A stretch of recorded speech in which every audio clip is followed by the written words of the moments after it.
ada potensi terpendam lah di sini. Ada potensi apa itu yang terpendam? Karena nggak semua anak sekolah lulus dengan nilai A+ gitu. Iya. Kisi-kisinya Perbanyak main. Main kemana? Ruang Profesi. Halo semuanya, ketemu lagi di episode masih di tema yang sama, itu kopi ya. Sudah 2 yang kita bahas mengenai kopi ya. Dari pertama tadi tuh narasumbernya itu profesional di barista. Lalu yang kedua itu pengusaha kopinya, alias bukan pengusaha kopi, pengusaha kafenya atau kedai kopinya. Nah, sekarang kita agak sedikit mundur nih ke hulu. Wah, hulu berarti sumber utamanya ya, yang berhubungan dengan apa? Pertanian kopi. Kenalkan dong Kang Ukar. Iya. Apa kabar Kang? Baik, alhamdulillah. Sehat ya Kang ya? Sehat Kang. Kang, makasih banyak udah jauh-jauh, cukup lama perjalanan 1 jam ya? 1 jam kurang lebih. 1 jam ya sampai sini ya. Wah, terima kasih banget nih waktunya sudah mau hadir menjadi salah satu narasumber Ruang Profesi yang masih di tema kopi. Karena kopi lagi hype banget nih. Ya, lagi apa ya? Lagi siapa sih sekarang yang enggak ngopi? Ya kan, udah menjadi habit baru di Indonesia. Balik lagi kopi udah mulai ngetren. Makanya kenapa kita pengen tahu berbagai macam pekerjaan yang dilakukan yang berhubungan dengan kopi. Nah, Kang Ukar nih pas banget nih. Saya ini mau banyak tanya, mau belajar juga nih tentang pertanian kopi. Boleh ya? Boleh dong. Saya juga masih belajar. Ya, sama-sama belajar. Tularkan ilmu yang sudah dipelajari ke saya, ke teman-teman juga nih. Oke, Kang Ukar berhubungan dengan pertanian kopi. Bisa cerita sedikit nggak background Kang Ukar itu memang kuliahnya pertanian kah? Kalau dibilang kuliah cukup jauh sih. Oh, bukan di pertanian. Bukan. Kuliahnya apa? Kuliah enggak ya dulu tuh, soalnya belum beres. Ya, tapi kuliah apa dong? Tadi cerita nih. Dulu kuliah di FISIP. Jurusannya Administrasi Negara. Waktu itu masih nginduk di FISIP kan.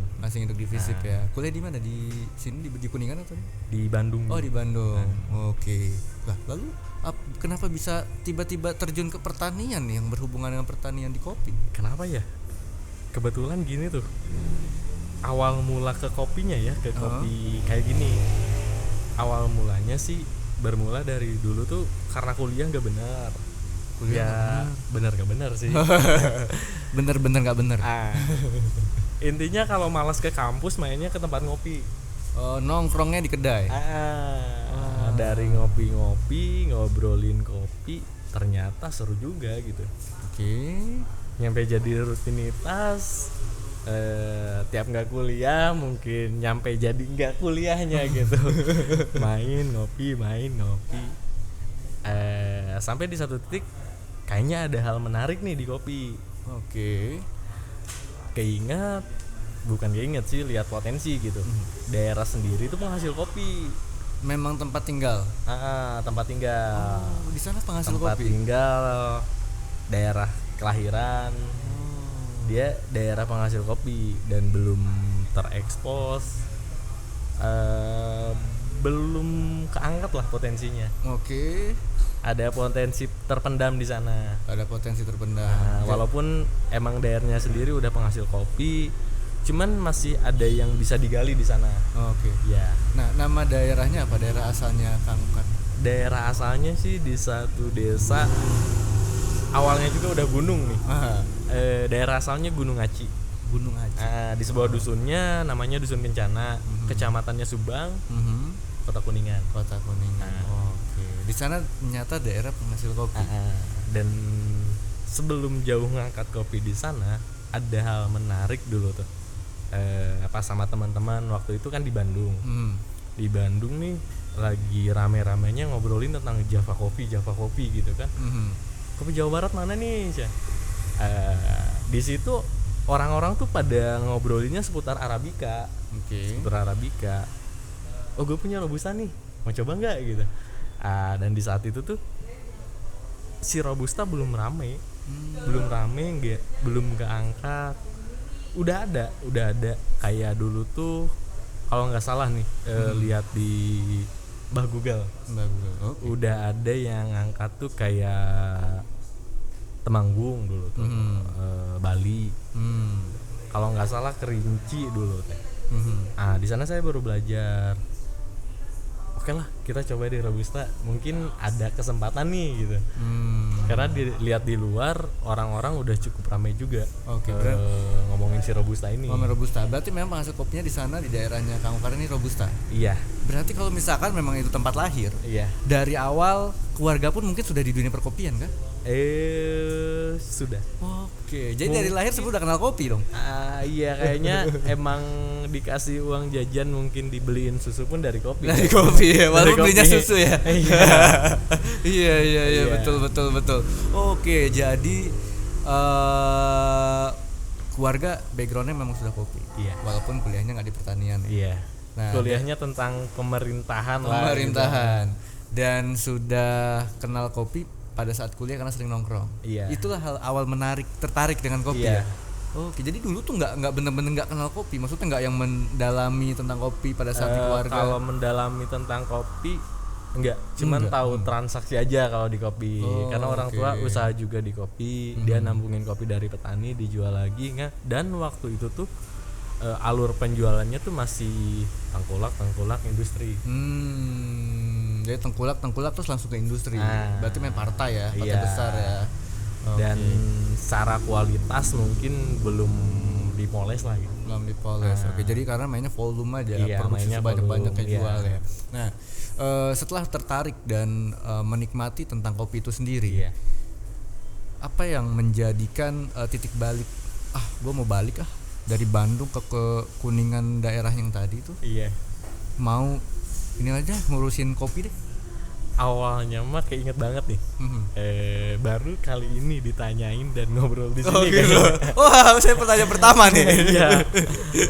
Dulu awalnya ketika kuliah itu ya, udah di kedai, di satu kedai kecil sih, kedai pojokan gitu, kedai pojokan, dan emang tempat kopi belum rame. Belum rame Di banget. zaman itu belum kayak sekarang ya. Iya. Sering main ke kebun kopi di daerah Bandung cari kopi. Dan di situ tuh mulai coba jualan kopi. Jualan kopi dari kebun di sana. Pas balik coba bawa kopi dari sana, coba proses, bawa ke Bandung. Wah, seru juga ya gitu kan. Terus dijual dapat duit lumayan gitu. Dan coba ngulik-ngulik lagi si Robusta. Dan dari fase itu tuh mulai kenal komunitas di kopi kan. Mulai kenal komunitas, dan di komunitas itu lah yang banyak belajar lah dari teman-teman di komunitas. Banyak belajar dari teman-teman gimana proses kopi nih. Ketika kita proses sama teman-teman bawa di QC bareng-bareng. Ini kopinya masih gimana nih bang? Ini kopinya dari pertemanan aja awalnya. Awal risetnya juga dari pertemanan. Jadi benar dari temen ngumpul, belajar, didalamin di sana. Ya, kebetulan ada satu tempat nongkrong juga yang sekarang udah jadi lab kopi. Jadi lab kopi. Di Bandung. Di Bandung. Jadi sekolah kopi juga. Dulu sering di sana. Sama yang lebih senior lah gitu kan. Expertnya lah. Kita suka sharing. Nih bang gimana? Ya udahlah, kayaknya nih punya potensi gitu kan. Di saat itu tuh pernah bikin event kecil-kecilan lah, lagi nongkrong gini, pas closingan ngobrolin, ada satu owner, kebetulan dia expert juga di kopi. Agustusan, inget banget Agustusan. Kita Agustusan ngapain nih katanya. Masa Panjat Pinang, lomba seduh katanya, bikin lomba seduh kopi. Dan keinget, lu kan punya Robusta katanya, kenapa nggak kita coba aja Robusta. Dan di kita tuh belum ada lomba seduh kopi, event kopi yang fokus ke Robusta. Sampai saat ini belum ada Ya, karena belum ada. mostly orang ya fokus ke Arabica ya. Iya, waktu itu pun bikin lomba seduh kecil-kecilan aja, walaupun juri-jurinya emang juri-juri di kopi, karena link mereka gitu kan. Cuman itu juga bukan juri robusta. Oh ya, Mereka orang Arabica. malah lebih ke Arabica juga juri karena nggak ada ya. Iya. Di situ pada coba. Oh ternyata seru gitu di si robusta ini seru. Mulai ngulik, mulai dagang gitu, mulai ke petani ngajarin. Jadi itu awalnya ya. Dari itu. Dari di Bandung coba bawa jualan, oh ada uangnya. Ada ya. uangnya. Terus mulai belajar dari komunitas, Ternyata mendalami. ternyata dari situ pun mulai kebuka. Ternyata ini ada loh supaya tambahan pemasukan buat masyarakat sekitar Oh lah. iya, betul. Peningkatan ekonomi ke masyarakatnya lumayan gitu Lumayan. dari sana. Kalau dihitung-hitung dari per kilo kopi biasa, ketika dijual mereka mau proses, mau ngikutin cara kita gitu. Peningkatan ke petaninya sendiri 60%-an. Oh iya. 60%. Tinggi juga ya? Tinggi Iya. juga ya? 60% ya? Karena harga 60%. jualnya lebih tinggi kan? Karena harga jualnya. Oke.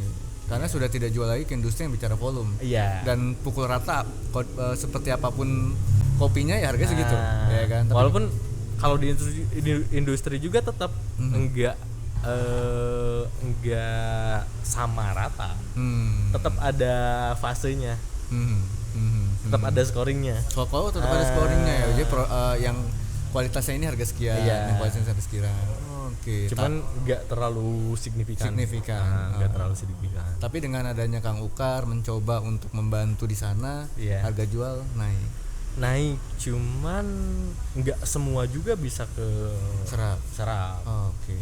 Karena terkait apa itu di sana? Gini ya. Mungkin belum semua, termasuk saya juga, memaksimalkan proses belajar. Karena nggak semua anak sekolah lulus dengan nilai A+ gitu. Iya, betul. Begitupun kopi. Oke. Begitupun proses kopi gitu. Jadi nggak semua barang yang ada di sana belum bisa maksimal ke harga yang atas. Oke. Tidak bisa kualitas harus mengikuti kelas Iya, atas lah ya, kelas premium iya. ya. Pelan-pelan ya. Pelan-pelan. Dan petani pun melakukan itu, mensupport itu ya untuk kualitas. Oke, dari pekerjaan yang dilakukan saat ini, ya ini kan terkait dengan pertanian ya. Iya. Banyak berdiskusi dengan pertanian, meningkatkan kualitas panen. Tapi panen kopi sendiri itu setahun berapa kali sih? Setahun dalam satu periode sekali. Sekali aja. Cuman periodenya tuh selama 3 sampai 4 bulan lah. 3 sampai 4 bulan. 4 kali kan metik, jemur, fuller, sortasi. Itu kan fasenya cukup panjang gitu kan. Dan pemetikannya juga kan dalam satu pohon gak mungkin semuanya matang. Oke, jadi 3-4 bulan atau satu pohon anggap aja total semua itu setahun sekali ya. Cuma sekali. dibagi-bagi. Cuman ada 3 tahapan lah. 3 tahap pemetikan. Tahap awal panen raya nanti tuh. Nanti panen akhir yang buah udah sedikit lagi. Oke. Kalau panen raya tuh lagi banyak-banyaknya. Lagi banyak-banyaknya yang matang gitu. Baru panen akhir itu sisanya. Jadi karena kan nggak semua matang ya. Iya. Ada sebagian yang tidak, itu panen akhir. Iya. Baru ntar melalui tahap-tahap berikutnya. Iya. Oh, panjang juga ya prosesnya. Dan setahun cuma sekali. Sekali. Di sana Kalau di robusta ya. Di Robusta. Kalau arabica mungkin ada yang hampir ada terus. Oke. Nah, si robusta itu setahun sekali. Di daerahnya Kang Ukar itu ada berapa hektar total? Kalau daerah saya bicara hektar sih lumayan luas. Luas ya. Ada ratusan lah. Ratusan hektar ya. Cuman kan belum semuanya bisa masuk. Dari segi bukan masalah utamanya sih, bukan masalah permodalan dan uang ya. Masalah di sini kan budaya, merubah budaya. Karena kan yang dulunya udah ke setting seperti itu gitu, dengan sistem kayak gitu harus pelan-pelan kita masuk juga. Mereka masih tradisional ya. Itu kebanyakan perusahaan atau pribadi di sana? Di sana hampir semua pribadi ya. Jadi bukan perusahaan ya yang bukan. mengembangkan. Walaupun ada yang tanah hak milik, ada yang tanah hak garap, ada yang kerjasama sama perhutani. Oke. Jadi ada yang kerjasama. Jadi macam-macam, tapi petaninya pribadi semua. Pribadi. Jadi Jadi nggak ada PT yang kontrak ke perhutani gitu. pribadinya yang berkaitan langsung dengan pihak perhutaninya ya. Ya. Oke. Dan keluarga pun berarti masuk usahanya pribadi ya di sana Iya. ya untuk kebun ya. Iya. Oke. Ini menarik nih karena saya jujur baru tahu hulu tuh prosesnya seperti itu ya. Robusta panen setahun sekali pun saya baru tahu. Nah, dalam satu periode jadi kita pun ketika ngeproses punya stok harus dijaga nih sampai nanti panen lagi. Sampai panen lagi ya, tidak bisa langsung buang semua ya. Iya. Oke. Karena untuk atur cash flow dan Iya. lain-lain ya. Ya baik. Nah, dari pekerjaannya yang dilakukan kalau misalkan secara aktivitas yang biasa dilakukan oleh Kang Ukar tuh dari awal gimana sih proses pekerjaannya sampai barang itu terjual? Proses pekerjaan. Misalnya dari negosiasi dengan petani atau mungkin edukasi petani atau juga mungkin meningkatkan kualitas barangnya dulu atau seperti apa sampai akhirnya barang itu bisa kejual. Kalau di fase awal sih fase riset uji coba, kita coba dulu sendiri, coba bareng petani, uji kualitas. Awalnya kan proses awal tuh uji kualitas, menjaring petani siapa yang mau belajar. Siapa yang mau belajar dengan ketentuan spek barang seperti ini, ada yang mau nggak gitu, dengan harga sekian. Kita coba belajar ke bareng-bareng sama petani, kan nggak semua petani juga udah bisa. Mereka biasa nanam aja gitu, panen aja. Karena kan gitu ya. bukan mereka nggak mau dengan harga, karena ada yang kesibukan saking luasnya kebun, terus karena kebiasaannya. Iya, saya sudah cukup kayak segini gitu ya. Proses kayak gini mah ribet walaupun harganya naik, tapi capeknya juga nambah katanya. Capeknya nambah. Walaupun kalau ngitung ke sana ya, emang capeknya nambah, tenaga kerja nambah. Tapi kalau saya sebagai anak muda gitu, lumayannya tuh gini, seenggaknya kita menjaring tenaga kerja baru. Betul. Jadi ada SDM yang membantu lagi kan. Karena pekerjaannya bertambah. Iya. Betul. Yang tadinya metik jemur gitu kan, sekarang metiknya harus begini, harus disortasi lagi, dijemurnya harus seperti ini, kan butuh tenaga tambahan tuh. Iya betul. Butuh tenaga tambahan di sana. Ketika udah dihular, udah jadi biji, kita perlu green grading lagi, sortasi biji, mana yang bagus, mana yang kurang bagus gitu kan. Itu disortir lagi. Ya? Itu ada sortasi manual lagi. Jadi benar-benar prosesnya diimprove ya, ditingkatkan lagi supaya tadi hasilnya naik, kualitasnya naik, harga jualnya otomatis naik dong. Tadi kan gini loh, suka ada yang nanya kan ke saya, Bang, kalau harga kopi mahal tuh karena apa gitu kan? Kalau menurut saya sih karena prosesnya gitu. Karena proses semakin mahal prosesnya, semakin panjang waktunya, semakin capek tenaga yang dikeluarkan, otomatis harga jualnya bakal naik pasti. Dan harus naik gitu, mau nggak mau. Ya kalau nggak naik buat apa namanya proses? Kosnya naik nih. Iya, kosnya juga naik gitu kan. Dan sehingga supaya kualitas kopinya juga naik ya, meningkat kan. Iya, kayak gini aja. Kita lagi ngobrol di bar kopi lah gitu. Ini tempat kopi. Mesin-mesin yang dipakai di sini budgetnya berapa gitu. SDM-nya perlu belajar berapa lama sampai mereka bisa menyeduh kopi seenak ini gitu kan. Sengerti ini gitu. Dan akhirnya menjadi harga jualnya berapa gitu kan. Itu kan ada cost lagi di sana. Betul. Di hulu pun sama gitu. Petani yang awalnya metikin sehari dapat sekarung, mungkin karena metikin yang merahnya aja sehari setengah karung pun nggak akan dapat.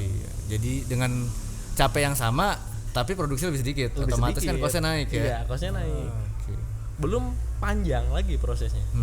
Nggak sampai, biasanya petik jemur aja di lapangan. Kan sesembarangan itu ya kalau tradisional itu. Kalau tradisional sesembarangan itu. Bener-bener ya udah petik deh, udah waktunya panen petik dah, jemur gitu. Tapi kalau dengan versinya Kang Ukar itu udah beda ya standarnya. Karena kan bicaranya sekarang marketnya ke coffee shop ya. Coffee shop, roastery masuk coffee shop. Udah pengujiannya ke cita rasa, nggak cuman ke fisik. Otomatis kita nggak bisa ngebohongi juga. Ini fisiknya bagus tapi kan rasanya kayak gini kan. Jadi harus sedetail itu ke prosesnya juga. Karena Ya anggap aja berarti kan kalau yang proses itu kan roaster ya, Iya. sampai baru ke coffee shop kan. Iya. Si roaster ini kan juga nggak mungkin sembarang, oh ini bagus terus beli. Mereka Iya. juga pasti akan dites dulu, trial Iya, dulu, sampai trial juga. di roasting dengan seperti ini rasanya gimana. Iya. Wah, luar biasa ya. Serumit itu loh kopi. Saya ngomongin barista aja tadi rumit juga ya Mungkin kan. kenapa kopi itu mahal? Ya karena rumit. Rumit sih ya. Kalau yang mau murah ya udah kopi saset aja tinggal seduh air panas gitu kan. Tapi itu kan kopinya sedikit, Iya. jagungnya banyak. Pekerjaannya Kang Ukar di pertanian yang ternyata serumit itu. Saya baru tahu ya. Jadi tidak sembarangan bertani kopi, memanen, memproses dari penjemuran dan lain-lain ya. Tidak sembarangan. Sudah berapa lama nih Kang Ukar berarti dari tahap awal belajar sampai benar-benar sekarang di tahun 2020 akhir ini? Tahap belajar dari riset sebelum jualan nih Hmm. kurang lebih 4 tahun. Wow, belajarnya aja tuh. Dari 4 tahun ya. bahkan sampai sekarang sih kalau Belajar, bilang belajar ya. masih terus ya. Karena kan di kopi juga terus berkembang Iya, gitu. nggak stuck gitu-gitu aja. Ada proses baru yang keluar gitu kan. Ada yang dikejar baru gitu. Mungkin ada passion baru di kopi, entah itu dari alat seduhnya. Dan kalau di hulu, kalau di pasca panen ya di kebun, dari prosesnya. Prosesnya ya. Ngurusin si biji kopinya ini ya. Iya. Oke. Berarti enak dong kalau bertani di pertanian, lagi di kebun panen, terus mungkin udah atau lagi ngejemur atau apa, bisa ngerosting dikit-dikit ya kan manual gitu, terus ngopi-ngopi dong. Sering kayak gitu. Sering ya. Wah, enak banget ya ngopi di kebun kopi. Wah. Cuman kalau kebiasaan saya nih, kalau main ke kebun kopi, nggak pernah pakai kopi sendiri. Oh gitu. Malah bawa kopi orang. Bawa kopi orang. Barter lah. Barter. Jadi biar tahu ya. Biar tahu. Nih kopi ini gini gitu Iya. ya. Oh, oke. Tapi gimana sih? Lu ngopi di kebun kopi. Bukan di kafe, itu seru banget kan. Jadi kapan-kapan kita podcast di kebun kopi. Boleh. Ya, boleh ya. Oh, udah dibolehin nih sampai punya kebun nih. Manajer produsernya semangat banget nih.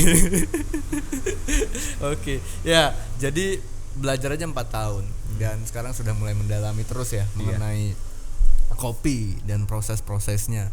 Nah, apa yang membuat Kang Ukar tuh menjadi sangat enjoy atau menikmati atau seneng lah sama yang sekarang dilakukan? Karena udah jadi kebiasaan. Dari pertemanan yang belajar bareng teman-teman. Dan dari situ pertemanan bertambah di kopi, makin enjoy. Nyampe dari awal di tahap awal lah pernah gitu kan nawarin kopi, bang butuh kopi nggak, gue belajar kopi nih. Nyampe ke yang karena dimulai dari teman-teman ya, kesini jarang banget yang namanya nawarin kopi. Dicari jadinya. Nggak dicari juga, mungkin karena temen main ke kedainya siapa, di sana ada kopi saya gitu kan. Ini kopi boleh juga nih, dari mana? Lu rekomendasi ya. Karena kualitas. Ya rekomendasi dari teman-teman aja gitu. Nggak tahu karena kualitas gitu. Nggak tahu karena emang kualitas. Ya kalau direkomendasi pasti kualitas dong. Karena dari tadi kan kita sempat ngobrol di luar tuh ya, kalau wah gila dengerin ceritanya tuh luar biasa. Emang benar-benar ada hal yang beda ya dari yang dilakukan Kang Ukar. Karena ada yang beda sama yang saya lihat ya. Di Robusta tuh ada potensi terpendam lah di sini. Ada potensi apa itu yang terpendam? Harta karunnya apa itu? Harta karun di Robusta tuh satu, kapasitas sendiri emang banyak gitu kan. Kapasitas sendiri banyak dan belum banyak yang diproses secara detail. Jadi masih tradisional. Seakan-akan ini harta karun tapi tidak diolah dengan baik. Atau ini tuh sebenarnya ladang emas tapi baru diambil logamnya aja. Iya. Itu tuh saya apresiasi banget karena gini, sebagai Kang Ukar tuh belajarin kopi, tapi ilmunya itu dipakai untuk menciptakan suatu hal yang baru atau bahkan meningkatkan kualitas-kualitas si para petani. Yang bahkan dari cara meningkatkan prosesnya otomatis petani itu butuh SDM baru loh. kebutuhan lebih banyak, menyerap tenaga kerja lebih banyak, itu tuh luar biasa. Apresiasi banget loh apa yang dilakukan Kang Ukar. Jadi nggak mikirin diri sendiri, saya mau jual untung gue kaya, nggak, tapi lebih ke arah ini petani harus tahu cara yang benar gimana. Produksinya bertani dan sampai proses bisa dijual yang bagus tuh gimana, harga jual tinggi itu tuh luar biasa loh. Jadi simbiosis mutualisme juga gitu. Kita butuh tenaga kerja untuk meningkatkan kualitas dan usaha kita juga. Iya, betul. Iya kan? Betul. Ketika tenaga kerja banyak yang keserap, petani banyak yang keserap, pasar mulai banyak yang kebuka, otomatis perputaran di sini akan bertambah gitu. Dengan nilai yang lebih besar lagi kan. Mungkin tadi produksi lebih sedikit karena proses lebih panjang, tapi kan harga jual naik. Iya, tinggi ya. Iya. Wah, mantap sekali. Kosnya gede. Dan produksinya makin gede gitu kan. Gede. Jadi kan anggaran di sini yang untuk tenaga kerja makin banyak kan. Betul. Nah, di situ mungkin ya berputar di masyarakat pun jadi lebih luas ya makin kan. Luas. Makin luas. Kecil-kecilan sih di situ mungkin belum gede ya. Belum gede. Akan besar. Amin. Amin nih bareng kan. Oke, Kang Ukar. Tadi adalah hal yang Kang Ukar suka, ya karena salah satu kebiasaan kan.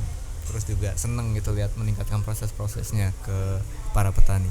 Ada nggak sih hal yang menantang, jadi hal yang sulit selama menjalankan pekerjaan ini? Tantangan itu pasti ada dan harus ada tantangan dan harus tertantang. Betul. Apa itu? Tantangan di kopi banyak sih.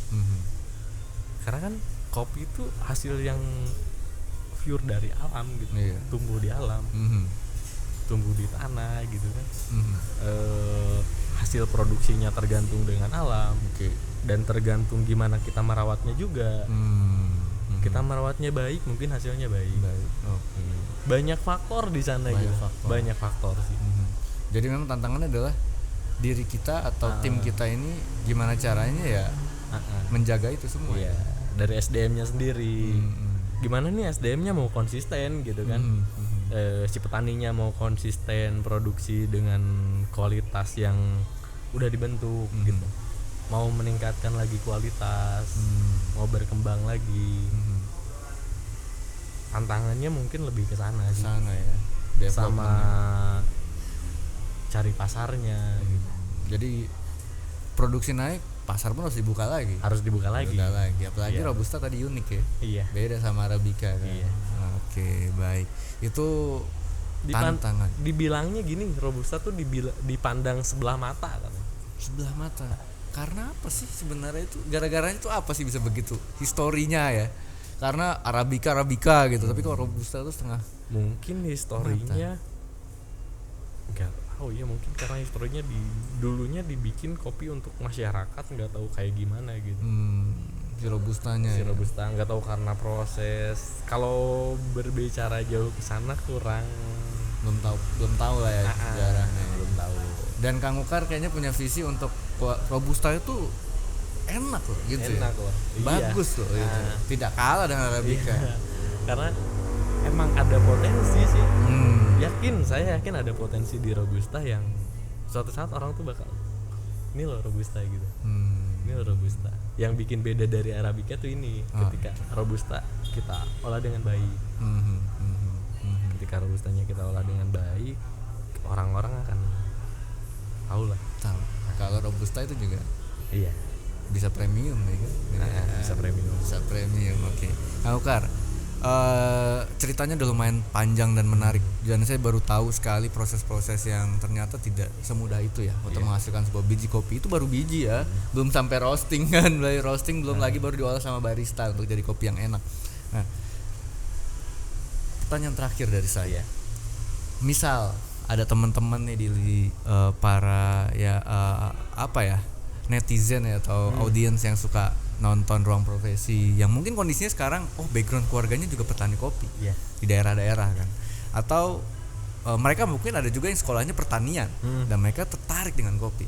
Ada nggak sih tips and tricks yang bisa di-sharing nih kepada teman-teman semua, yang bisa menjadi kunci-kunci supaya bisa menghasilkan biji kopi yang baik, bisa menjalankan pekerjaan ini dengan baik?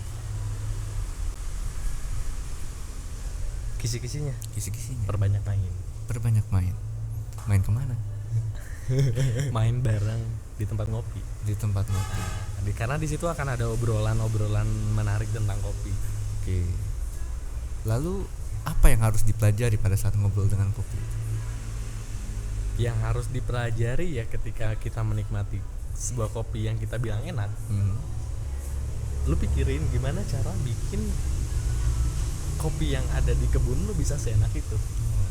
Itu yang dipelajarin ya. Iya. Cari tahu di sana. Cari tahu di sana. Dengan hasilnya udah dapat rumusnya, tinggal jalan. Iya.